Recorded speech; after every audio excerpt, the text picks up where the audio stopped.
Jose Bautista back with the Jays. I love that guy. I love such a good dude. Why do you love him? I love the fact that he's a very intense competitor. I think he's a very proud guy, and that's good. You should be proud. When you're good at something, you can be proud about it. And I think he was given a shit deal by the Toronto Blue Jays. Me too. I would be insulted, but I think he's going to be a big enough guy. I think he's all about proving to people that he's the player that we all know he is, or he is, and I know he is. I'm super happy he's back. He's one of the reasons. Him and Donaldson are why I watch the Blue Jays. Hello up there. It's Brad J. Lamb. You too can become a condo millionaire. The Todd Shapiro Show. Canada Laughs. Sirius XM 168. I made the joke at the beginning of the interview about you running for the Conservative Party. So Kevin O'Leary, Mr. Dragon's Den and Shark Tank Man, has now said he wants to be the leader of the Conservative Party here in Canada. Yeah. What are your thoughts? Well, listen, I think Kevin O'Leary is a smart man. I think he's a hyper-conservative. I would say that I think he's a good choice as a conservative. I would just say, though, he needs to rein in some of his ultra conservative viewpoints. Like he was completely anti resuscitating the U.S. auto industry, and he was flat out wrong there. That was a very smart thing to do. The U.S. government made money on that. It saved millions of jobs. That industry is now expanding. It was the right thing to do. So I think he's got a lot of great ideas, and I think that he's got a big personality, and I think he could win. I think he could win as the conservative leader.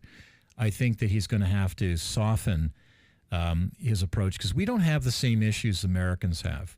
There's a real have-not sensibility in the United States, and in Canada, we're a fairer, gentler people, and we treat our citizens more generously. So I don't think that kind of hyper-conservatism is going to work here, but if he ratchets it down, he changes some of his viewpoints, I think that guy could be prime minister. So don't mirror himself after Trump. No. But definitely be a little bit more firm and be direct with sort of what his plans are to take on the economy, with the business brain, which is what people still, as much as they hate Trump, they do see a little bit of some wins already, so they're starting to at least credit. I would think he would say he's nothing like Trump, and I don't think he is. But what he is he's a hyper conservative, and Donald Trump's not. Donald Trump's almost a liberal in many ways, right? What I mean is, he's got a very much, if it's dying, kill it kind of thing. And I think that in business, you can be more ruthless than in public policy. So I would just say that some of his things, and I've listened to him over the years, I think he's a very well-informed individual, and I think he's very smart, and I think he's got a grasp a lot of the issues that we have to worry about in Canada. I just think he needs to ratchet down that super right-wing ideology, and if he does, I think he could win the whole thing. Let's hear a little clip of him. This is his announcement right now, below? This is it, everybody. I'm about to go onto that set and announce that I'm going to join the leadership race of the Conservative Party. And you know why? I listened to you. Thank you, the 40,000 of you that went to the website and encouraged me to do it. That's why I'm doing it. What an opportunity we have in this country. Limitless bounty. Such opportunity to turn it around. I'm so excited. It's time. I'm jumping into the race right now. Wow. What a smart guy. He did it on his own social handle before he did it. Like that's also just a brilliant little move, right? To get that shared as opposed to the Your Morning Show clip or whatever he was on. That's a smart guy. It's interesting because I met him a few times, right? And you start to I always think it's neat when you know someone who might be a prime minister one day and you have a cell phone interview, like that type of stuff.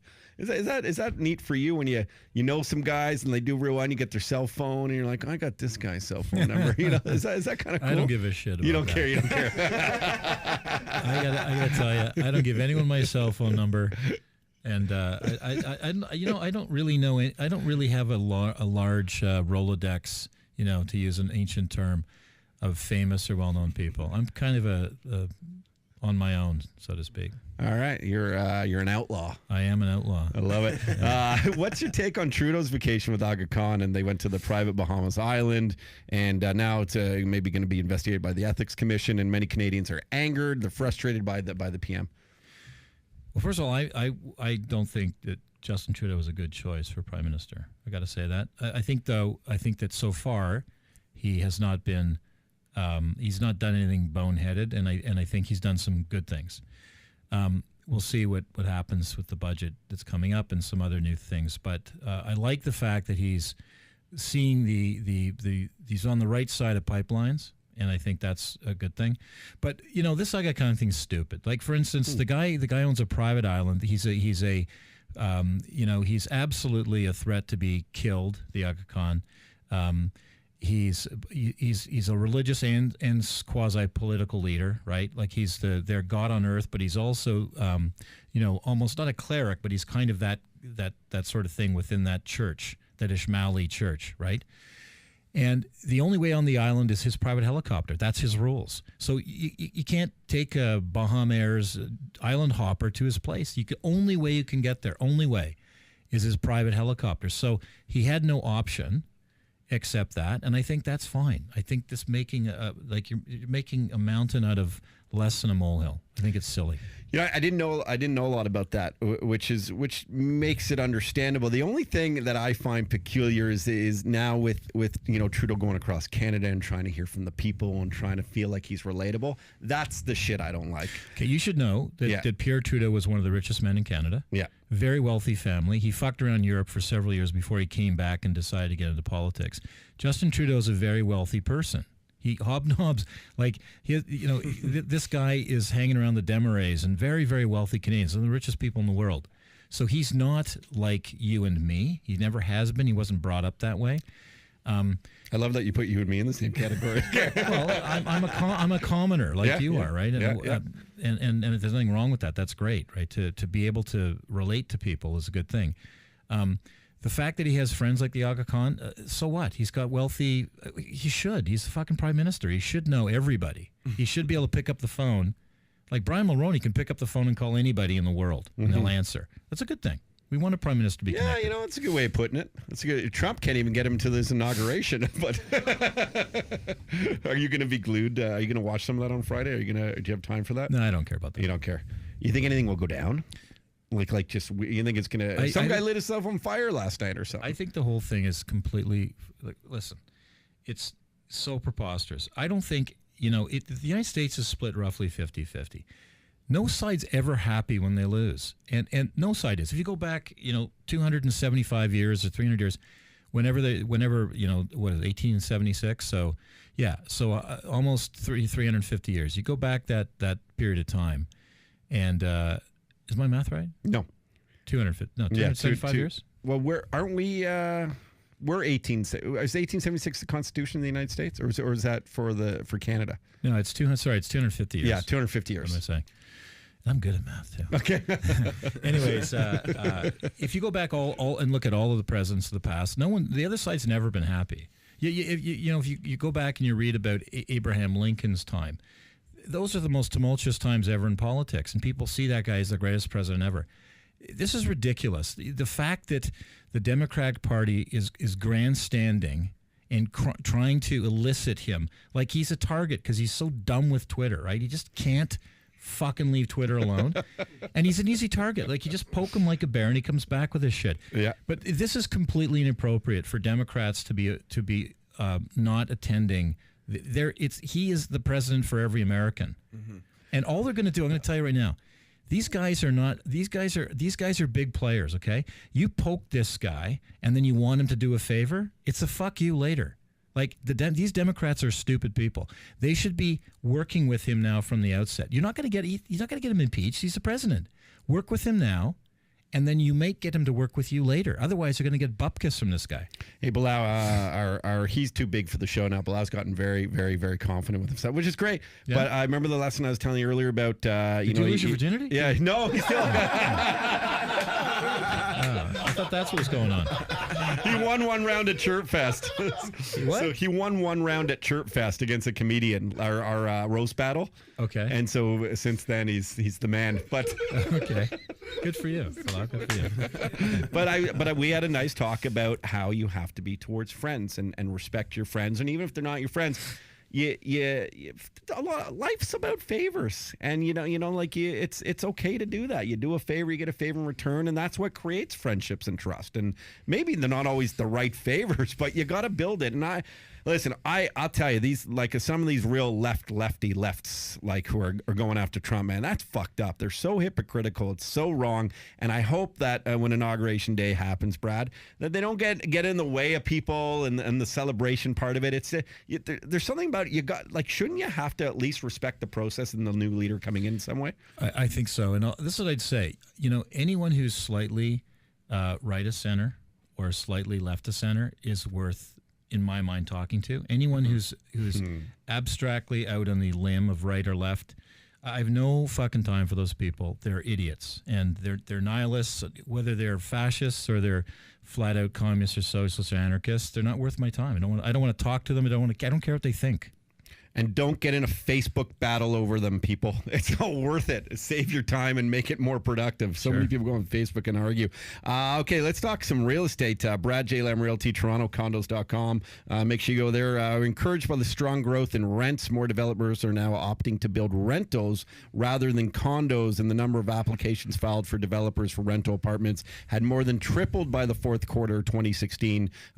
With that's we'll just leave it at those numbers. Is that something you're considering doing? Is building rental buildings? Yeah, absolutely. I'll tell you this. That's a sign. So, a lot of people are saying, rents too expensive or housing prices are too high in Toronto. If housing prices were too high in Toronto, then rental buildings wouldn't work because you have to build it and then rent it. So it's interesting. Over the last 30 years, no one's been building any apartment buildings when prices were 100 a foot, 200 a foot, 300 a foot, 400 a foot, 500 a foot, 600 a foot. Now it's 700 a foot. It makes economic sense to build it and rent it, and you can make a profit. That's telling you our prices are low in this city. That's exactly the economies of that. And we're actually, I have two sites in Toronto that we're going to do purpose-built apartment buildings. We've got one in Ottawa. We've got one in Hamilton. We've got one in Calgary. We're working on, haven't got it settled yet, and we've got one in Edmonton. So we're planning on 8. I think that's 8 across Canada. 8. So over, it's not. They're all not going to be done next year. They take time and they take a lot of money. They take way more money than a condo building. Well, for sure, because you always have to have that money up front, right? Like, because you own the building, you don't get other people now paying off that debt, which eventually means I don't know how it works, but I can tell you. So you want to do $100 million apartment building, you need condo building, you need $10 million cash. Wow. Okay, you want to do $100 million apartment building, you need $25 million cash. So you need 2.5 times the money to do it. So the difference is this: on a $100 million a condo building with $10 million cash, you're going to make $20 million profit. So you'll with $10 million cash, you double your money. And the reason why it's only $20 million, which I think is a lot of money, but if some people think that's not a lot, for all the headaches, it's because you give up because you're selling units at prices and you raise your prices till the end. Right? Give you an idea. The difference in Theatre Park was $300 a square foot. Wow, from beginning to end. Isn't that amazing? So if you keep that those building, early investors did so well. Very well. So if you keep that, keep the $100 million building. So it's priced at $100 million as a condo. It's actually priced at $120 million as an apartment building in the end because of the value increase at the end. So you can make, instead of $20 million, you can make $40 million, but you need $25 million cash. So the leverage is worse. And that's why a lot of people have been doing condos, because they can use other people's money. That $10 million might not be their money. They might bring in investors and partners and mezzanine funds and so on. Maybe they got $1 million in. So $1 million in can make $20 million. That's the sort of basic math of why we've been doing condos, but now people are doing apartment buildings because they get to keep all of the money at the end. Can you eventually flip that too? Like, you can down the road. You can. So you can do it two ways. You can build as a purpose-built apartment building where one deed on the whole property belongs to you. Or you can build it as a condo apartment building where 250 deeds belong to you, and at some point you could sell them one by one. Wow. Right? That's so interesting. So, I mean, it's just, but, when this sort of now change of direction, I would imagine that for you, even as a company, right? It seems. Well, what it is, I've been doing this in a big way for, say, 10 years. Mm-hmm. So after 10 years, I built up more wealth than I had 10 years ago. So now, let's say I have a bit of excess wealth. So maybe I can do a deal where I put up $25 million of equity or something like that, and I get to keep that building entirely and not sell it. Mm-hmm. I can't do 10 of those a year. I might be able to do one of those every 3 years, right? Because I still need to keep we've got a lot of people we've employed. We've got to keep them working. So I got to keep the flow of buildings and stuff. But my basic model is We're going to do 3 condo buildings for every apartment building. So one out of every 4 will be ours. We'll keep them, and the other 3 will sell as condo units. And I mean, that's good because it gives options for Canadians on both ends. Right. But I guess is sort of the number showing that more and more people really start to rent? Is that? I think inevitably in cities like Vancouver and Toronto, it'll shift from, maybe it was 60-40, I don't know exactly, but it's going to shift downwards. Like I think in Manhattan or downtown central Boston, or central New York, or central London or Paris. Most of those are renters, tenants, and I think Toronto will be like that. More so than what it is today, as more owners. The CMHC has just announced that for the 4th time in 3 years, they'll be raising their mortgage insurance premiums approximately $5 a month for average. It's a move due to stricter new capital requirements for mortgage insurers. A, can you explain this? And B, do you foresee any issues arising from it? Well, the CMHC charges a fee. Let's say you borrow $200,000. They charge a percentage of. So I don't remember the exact fee because it's changed so much. But let's say it's 2.5%. You're putting 5% down. You're borrowing $200,000. They're going to charge you a $5,000 fee. Just to take. They take the money, but here's how they take it. They add it to the $200,000 that you're borrowing. So now you borrow more. You're borrowing $205,000, and you pay it off over 25 years. So it's such a tiny amount of money that adds to your monthly payment. But I think CMHC are pigs. CMHC is making vast, enormous profits. This company it's like a company because they make massive amounts of money. It's a for-profit place. They make a ton of money. And used to be that they would accumulate this for the insurance risk down the road if there was defaults. But lately our greedy government has been sucking all that money out for the deficit. They've been taking their profits and using them. So the problem is that all that insurance money that was supposed to be sitting in an account in case there was a disaster and people defaulted on mortgages, the fucking government spent it all. It's gone. Really? Oh, yeah. They didn't fix the pothole. They just took the money and they were supposed to fix the pothole. But so the thing is, what should happen is the federal government should have to leave that money in the CMHC, like a reserve fund. Yeah, there's some money there. They didn't take it all up, but there was billions of dollars. Like this thing is a hugely success. There's 3 companies in Canada you can get insurance from. One is the government. There's 2 other private companies. And they make tons of money at this. This is a fantastic business. And the fact that the government needs to raise rates, bullshit. They don't need to raise rates. And then I heard they're not going to raise rates to like 20 or these rates, but I mean interest rates now I've heard not aren't going up to like 2018 or something. This is the thing. I've been saying this for 8 years. Economic growth is averaged in Canada 1% for the last since 2008, 8.5 years. Okay, 1%.